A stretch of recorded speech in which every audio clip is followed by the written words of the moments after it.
ठिकाणी जर ओबीसीचा एक अंकुर उपत असेल वेगळ्या विचारांचा, तर असली फुटका झुडपं उपटणारी, मी उपटणारी शब्द वापरतोय, उपटून दाखवावी. ऐका ना, भविष्यात कोणताही गुन्हा करणार नाही. माझ्या आयुष्यात मी कधी कुणाला शिवी पण दिलेली नाही. मी गुन्हेगार नाही. ह्याचा अर्थ तुम्ही असं लिहिलाय की परत आंदोलन करणार नाही असंच म्हणायचं त्यांना. भविष्यात गुन्हा करणार नाही म्हणजे आंदोलन केलं की गुन्हा, बरोबर लोकशाहीचा भाग आहे. मग ही गुन्हा कसं काय दिलं तुम्ही? भविष्यात तुम्ही कोणताही गुन्हा करणार नाही, हा गुन्हाच कसा झाला पहिला? ऐका, जर गुन्हा असेल तर परत तुम्ही बाहेर गेले की आंदोलन करणार आहे आणि तुम्ही मला गुन्हेगार ठरवणार आहे. मला आता जामीन देऊ नका, आम्ही इथं थांबतोय सगळे. ऑप्शन नाही. साहेब आम्हाला सांगा, म्हणजे तुम्ही गुन्हेगार ठरवलेत काही 14 जण? कोण म्हणता आम्ही गुन्हेगार ठरवलं? आरोपीची गुन्हा दाखल झाला म्हणून तुम्ही गुन्हेगार आहे, गुन्हा सिद्ध झाला तर गुन्हेगार आहे. तोपर्यंत आम्ही जाऊ ना प्रोसेसला समोर. भविष्यात नका लिहू, आम्हाला इथं जाऊन आंदोलन करायचंय. इथनं गेलं की आंदोलन करा. तुम्ही आता परमिशन घ्या, परवानगी घ्या आणि आंदोलन करू. परवानगी देतच नाही. परवानगी देत नाही. कोर्टाने नाकारलेली परवानगी मुंबईमध्ये गणपती बसताना झालं आंदोलन. सरकार जरांगे चालवत आहेत.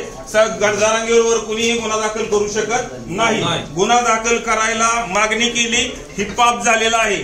आणि पापात हे पोलीस प्रशासन, बारामतीचं महसूल प्रशासन सहभागी आहे. मी 2 तारखेला ज्यावेळेस प्रांतांना निवेदन दिलं त्यांना स्पष्ट भाषेत सांगितलं होतं, जर तुम्ही आमच्या आयामायांची भाषा केली तरी पण जर त्याच्यावर गुन्हा दाखल करणार नसेल तर तुम्ही लोक त्याला पाठिंबा देत आहेत.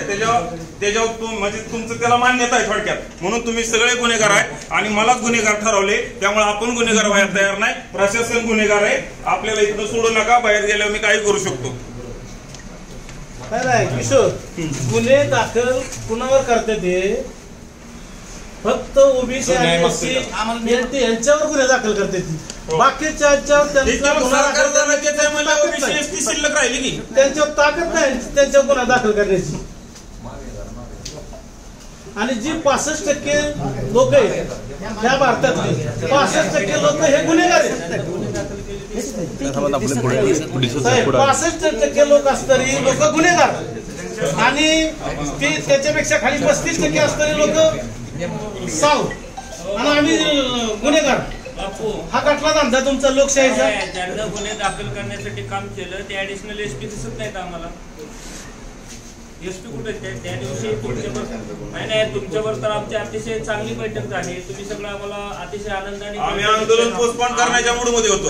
आंदोलन झाल्यानंतर सुद्धा तुम्ही आम्हाला इथं बोलवून घेतलं, चहा पाणी केलं, सगळ्या लोकांना सांगितलं तुमचं व्यवस्थित पार पडलेलं आहे. कुठे दंगा दप्पा तुम्ही मदत केलेली, सगळं व्यवस्थित पार पडलं. त्यानंतर 2 दिवसांनी गुन्हे दाखल करण्याची पद्धत काय आम्हाला अजून कळालेली नाही. तो कुठला दबाव आला ते आम्हाला थोडं मीडिया पुढे सांगावं तुम्ही. गुन्हा दाखल करण्यामध्ये कुठलाही दबाव किंवा कुठलेही काही नाही. त्यावेळेस दबावाचा कोणताही विषय नाही. आम्ही दिलेल्या 4 तारखेच्या दिलेल्या नोटीस आंदोलन स्थगित करू नका म्हणून, या नोटीसला आम्हाला उत्तर तुम्ही आंदोलन काढलं. आंदोलन काढलं तर आम्हाला गुन्हा दाखल करणं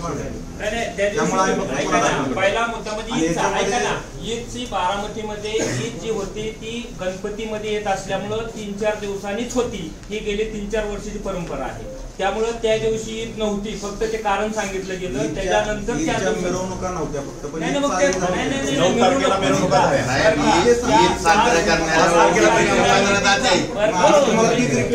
तुम्ही ते कारण जे सांगितलं कारण नव्हतंच ते. कारण